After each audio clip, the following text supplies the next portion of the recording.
Muchas gracias por la presentación y nuevamente agradecidos a los miembros organizadores por la gentileza en invitarme y por la amabilidad de este país. Quisiera que al final de la charla entendamos las potenciales consecuencias de las infecciones por citomegalovirus y por parvovirus y entendamos las estrategias apropiadas para el despistaje de estas condiciones. Déjeme presentarle un caso que tuvimos hace como 3, 4 años. Una paciente que nos fue referida porque tenía un cribaje anormal para trisomía 18. Y en el ultrasonido había evidencia de efusión pericárdica, de ascitis, de efusión pleural, de hidrofetalis. Hicimos Zoom a neocentesis para confirmar y lo que salió fue parvovirus. Finalmente, seguimos a esta paciente. Entre la semana 18 y la semana 25, el edema de piel se resolvió, ya no había evidencia de edema fetal. A la semana 27 se resolvió la ascitis y a la semana 30 tuvo resolución de las acumulaciones anormales del líquido. Entonces, ¿cómo es la presentación clínica o la manifestación clínica de infección de parvovirus en el embarazo? En los niños es muy sintomática, pero en la madre apenas un rash o quizás nada más. Los niños son seropositivos y son la fuente por la cual una madre se puede infectar, pero la mayoría de pacientes llegan seropositivas o con inmunidad al embarazo. ¿Cuál es el riesgo de transmisión? Depende. Si el contacto está en casa, el riesgo es mayor. Pero si el contacto está en el colegio, en el kindergarten, el riesgo es un poquito menor. Una de las, que es una de las consultas frecuentes que tenemos. ¿Cuáles son las potenciales consecuencias de la infección por parvovirus en el embarazo? Anemia fetal. Y si la anemia persiste o hay daño cardíaco, hidrofetalis. Si es temprano el embarazo pueden haber abortos, pero no es teratogénico, no hay defectos congénitos. No se sabe todavía si hay un pronóstico a largo plazo en aquellas pacientes embarazadas, a corto plazo no hay. Una vez que el virus se transfiere a la placenta, va a infectar las células precursoras de los glóbulos rojos, lo cual va a producir la disminución de glóbulos rojos y anemia fetal que puede llegar a niveles severos. Paralelamente, el virus va a tener una predilección por el miocardio fetal y puede inducir falla cardíaca. Y ya sea de manera aislada por ambos o como consecuencia de los dos efectos, puede haber edema generalizado e hidrops fetales. Una vez que hay infección, la transmisión transplacentaria es aproximadamente 33%, pero no hay forma de predecir. Hoy es bien imprecisa, pero sí sabemos que raramente el parvovirus B19 va a causar infección crónica. Si la infección ocurre en las primeras 20 semanas, pues el riesgo de muerte fetal puede ser tan alta como 10% y el riesgo de hidrofetalis como 3%. Entonces veamos a una de las consultas frecuentes que tenemos en las pacientes, aquellas que han tenido un niño o han estado expuestos a un niño infectado por parvovirus, ¿no? Entonces, la consejería es diferente. ¿Por qué? Porque la susceptibilidad varía si el contacto está en casa, que es casi 50%, pero si el contacto está en el kindergarten o en el nido, es 40%. Ahora, si la paciente está expuesta a su propio niño, la tasa de ataque es mayor que si está expuesto el niño en el kindergarten. La probabilidad de hidrofetalis, independientemente de dónde sea el contacto, es de 3%, la probabilidad de muerte fetal es de 9 a 10%. Entonces, hagamos números y esto es lo que tenemos. Si la madre ha sido expuesta a un contacto domiciliario, la susceptibilidad y la tasa de ataque nos va a llevar más o menos a un 35% de infección. 3% de esto es 1% riesgo de hidrofetalis, 10% es más o menos 3 a 4% riesgo de óbito fetal. Ese riesgo es menor si la madre ha sido expuesta, la gestante ha sido expuesta a un niño en el colegio, porque por la menor susceptibilidad de tasa de ataque solamente tienen un 10% de infección. Y el riesgo de hidrofetalis es bajo, menos de 1%, y el riesgo de óbito fetal es mucho menor. Entonces, esto es importante la consejería que damos a las pacientes que han estado infectadas. La frecuencia de fetos infectados va a disminuir conforme la infección ocurra en etapas avanzadas del embarazo, ¿no? En el segundo trimestre es aproximadamente 6%. Y el pico de detección por serología para la inmunoglobulina M es aproximadamente a los 3 días, para la inmunoglobulina G es 7 días, pero hay una etapa en que ambas inmunoglobulinas se sobreponen. ¿Cuál es la interpretación? Porque es un poco difícil a veces saber cuál es el estado serológico. Todo depende de los resultados. Si la paciente es negativa para ambas inmunoglobulinas, pues es susceptible y es preferible repetir la serología en un mes. Si la paciente solamente es positiva para la inmunoglobulina G, esto indica que la paciente no ha tenido infección reciente, que es inmune y está protegida contra infecciones secundarias. Si la paciente es positiva a la inmunoglobulina M, pero no a la G, pues esto quiere decir que la infección es aguda en los últimos 7 días. Y lo que hay que hacer es confirmar el resultado con amniocentesis. Y si la paciente es positiva a ambos, pues uno sabe de que la infección puede ser subaguda y de los últimos 7 a 120 días. Serología, como han visto, puede ser un poco confusa, pero el ultrasonido nos puede ayudar también. ¿Por qué? Porque hay evidencia de ultrasonido de hidros o de anemia que necesita confirmación con amniocentesis o de repente más invasivamente con corocentesis. Cuando tengamos un feto infectado con hidrops, ¿qué opciones tenemos? Una es la opción expectante, pero sabemos que 10% de estos bebés van a morir. La otra opción es hacer transfusión intrauterina, pero el procedimiento per se en un bebé con hidros fetales infectado por parvovirus tiene un riesgo de óbito fetal de 1 de cada 4 procedimientos.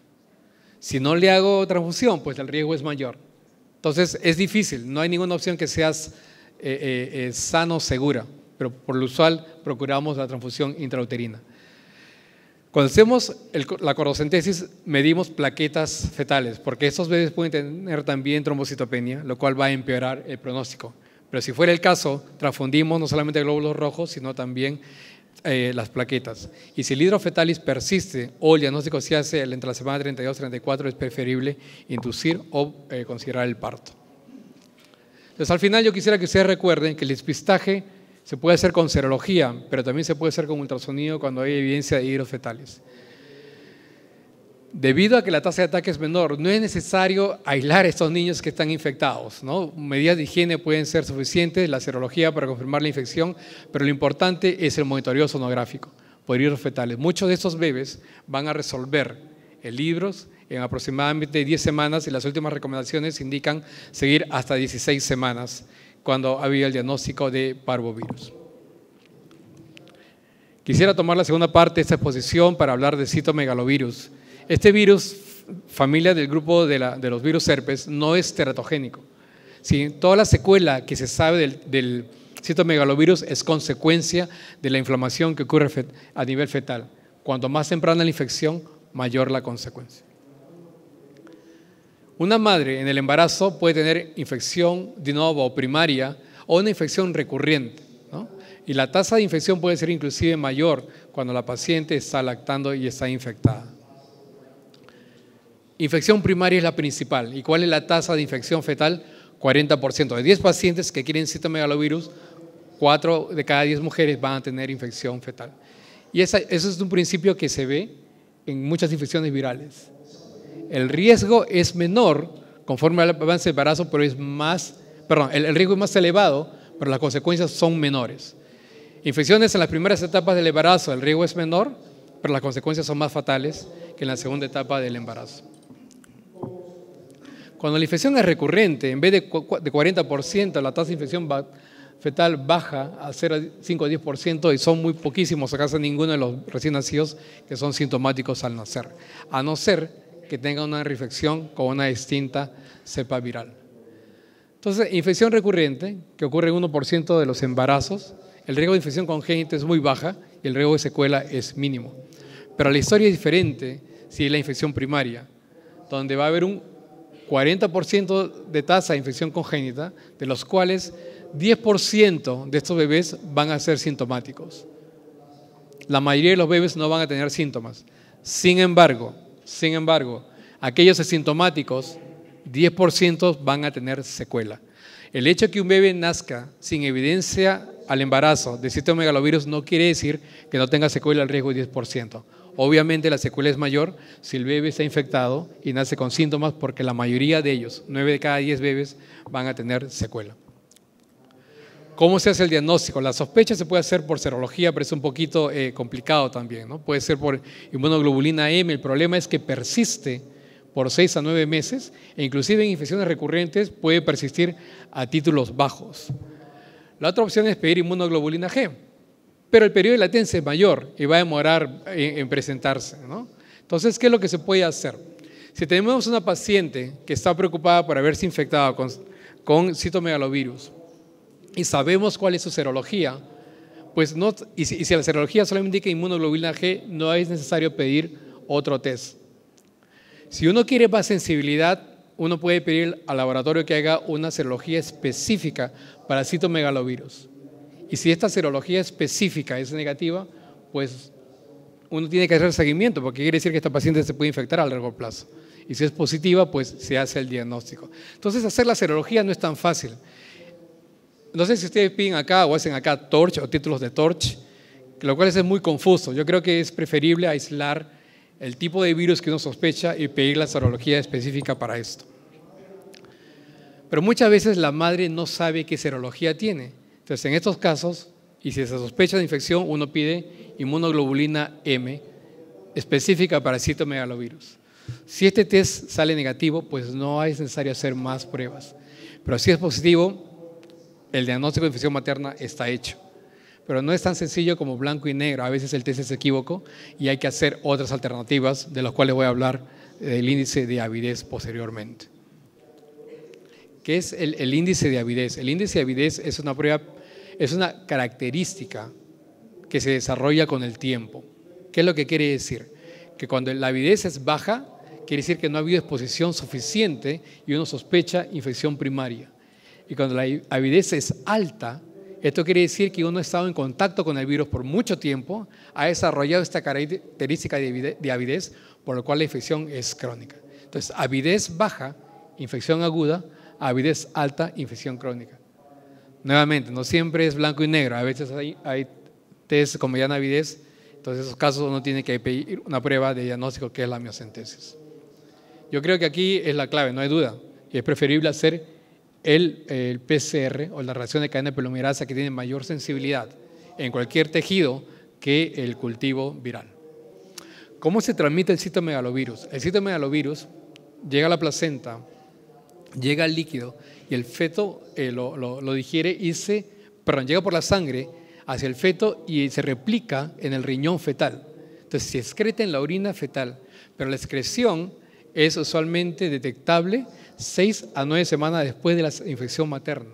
Entonces hay un problema con el tiempo en que uno tiene que hacer el diagnóstico. La positividad incrementa después de las 20 semanas. ¿Por qué? Porque antes de las 20 semanas el líquido amniótico no solamente está compuesto por orina fetal, hay otros trasladados placentarios que van a ser responsables de parte del líquido amniótico, pero después de las 20 semanas la mayoría del líquido amniótico es orina fetal, por eso es que la positividad incrementa. Moraleja: si tengo una paciente que sospecho inmunoglobulina CMV y le voy a hacer la amniocentesis y sale negativo, lo repito después de las 20 semanas. Esto es para demostrarle que es preferible hacer la reacción de cadena de polimerasa, ¿no? ¿Cuándo se hace la amniocentesis? Cuando tengo una infección materna primaria, debo confirmar si el feto lo tiene. Pero otra forma de despistaje es el despistaje sonográfico. Cuando hay RCIU temprano, cuando hay calcificaciones cerebrales o extracerebrales, hidrofetalis, ascitis o anormalidades del sistema nervioso central. Hacer la amniocentesis es un test específico, ¿no? Pero no nos dice qué tan severa es la infección. Pero es importante para la consejería acompañarlo de un ultrasonido. ¿Por qué? Estos son parámetros sonográficos que uno puede ver: ventriculomegalia, la ausencia de estas sulcaciones o arrugados del cerebro, calcificaciones cerebrales y extracerebrales o ascitis, intestino hiperecogénico, hepatomegalia, etc. Yo quisiera que presten atención a este slide. De los bebés que tienen citomegalovirus, 50% van a tener aspectos sonográficos o hallazgos anormales.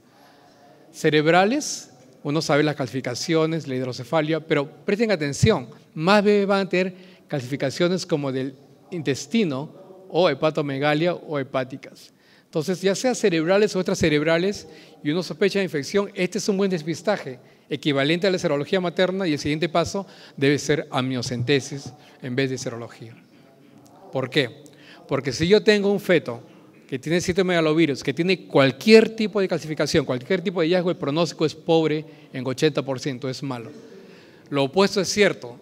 Si tengo un feto con citomegalovirus, pero no hay hallazgos ecográficos, el pronóstico es bueno entre 80 a 50%. Si los hallazgos son cerebrales, el pronóstico es peor que si los hallazgos son abdominales o extracerebrales. Entonces creo que eso resalta la importancia de acompañar con ultrasonido la sospecha clínica de citomegalovirus. Y como dijimos, cualquier hallazgo, 80% o más, mal pronóstico, ausencia de hallazgos, 80-90% buen pronóstico. ¿Qué opciones tenemos para aquella madre que está infectada? Pues hasta ahora no hay ninguna opción definitiva. Hay un estudio que está llevándose a cabo en Estados Unidos. La recolección de pacientes es baja. Inicialmente se iba a publicar el año pasado. Este año probablemente demore 3 a 4 años más. No tenemos respuesta. Todas las alternativas son basadas en casos reportados, no en nada aleatorizado o científicamente comprobado. De estas opciones, uno puede optar por manejo expectante, por el uso de la globulina hiperinmune, por antivirales o por la interrupción del embarazo. Si uno utiliza inmunoglobulina, la hiperinmune, uno se basa en el trabajo de Nigro, donde tenía dos grupos, el grupo de tratamiento y el grupo de prevención, y lo que Nigro hizo fue darle inmunoglobulina a aquellas pacientes y encontró de que la presencia de citomegalovirus al nacer o secuela era mucho menor en aquellas pacientes que recibieron una dosis o dosis mensuales de la inmunoglobulina comparados con los controles. Pero este estudio no siguió los estándares de los estudios randomizados, por lo cual no se ha aplicado generalmente y es parte de lo que se está llevando a cabo. Pero pese a eso, algunos colegas, inclusive en nuestra institución, aconsejamos a la paciente y si ella opta por esta intervención, pues lo usamos. El año pasado se publicó un estudio por Revelo, que es un grupo italiano también, donde el objetivo no era tratar, sino prevenir citomegalovirus. Y lo que encontraron ellos cuando usaron la inmunoglobulina específica que la estudiaron en 123 pacientes, era que no había diferencia entre aquellas que usaron inmunoglobulina específica con lo de placebo para eventos primarios o complicaciones obstétricas. Al contrario, hubieron más complicaciones obstétricas como hay RCIU, parto pretérmino por eclampsia, en las pacientes que usaron hiperinmunoglobulina. Entonces, a la fecha, la evidencia es conflictiva. Sin embargo, el grupo de Nigro lo utilizó para tratar y prevenir secuelas. El grupo de Revelo lo utilizó para prevenir infección. Son dos comparaciones distintas, no se dejen confundir por eso. Creo que tendremos más evidencia en los próximos 3 a 4 años. Le presento un caso solamente para enseñarles que esta paciente llegó con el feto mostrando líquido pericárdico, algunas calcificaciones, placentomegalia. Después de la consejería utilizamos la inmunoglobulina hiperinmune. ¿Cómo se utiliza? Lo utilizamos según el protocolo de Nigro. La dosis que ellos recomendaban era de 200 unidades por kilo, pero en Estados Unidos no tenemos la inmunoglobulina en unidades sino en miligramos. Entonces la conversión es casi la mitad. 200 unidades equivalen a 100 miligramos, lo usamos una sola dosis. La infusión es lenta en los primeros 30 minutos y luego un poquito más rápida y damos prevenciones porque esta inmunoglobulina puede inducir rash, puede inducir fiebre o inclusive puede inducir hemólisis. Una sola vez en tratamiento. En Tropital hemos tenido 5 pacientes, todas ellas con resolución de los hallazgos ecográficos después de la producción. 3 de ellas, de las 5 que hemos tenido, con negatividad de la orina fetal al nacer en el neonato, la orina neonatal, una de ellas con orina positiva y otra paciente que actualmente está embarazada. Otra alternativa es usar valaciclovir, pero la dosis es altísima y esto es en reportes también que demostraron una disminución en la presencia de infección neonatal. 2 gramos cada 6 horas por 7 semanas. ¿Se imaginan esa cantidad de valaciclovir? Muchas de estas pacientes no llegan a tolerarlo, ¿no? Porque tiene efectos secundarios gastrointestinales que no permiten completar la semana. Pero eso es lo que tenemos con respecto al citomegalovirus en este momento. Este es para demostrarle que la paciente resolvió los hallazgos ecográficos. Entonces, citomegalovirus es una de las principales causas de infección congénita. No tenemos lamentablemente nada más que la prevención y el diagnóstico en evitar que siga siendo una causa importante de morbilidad neonatal.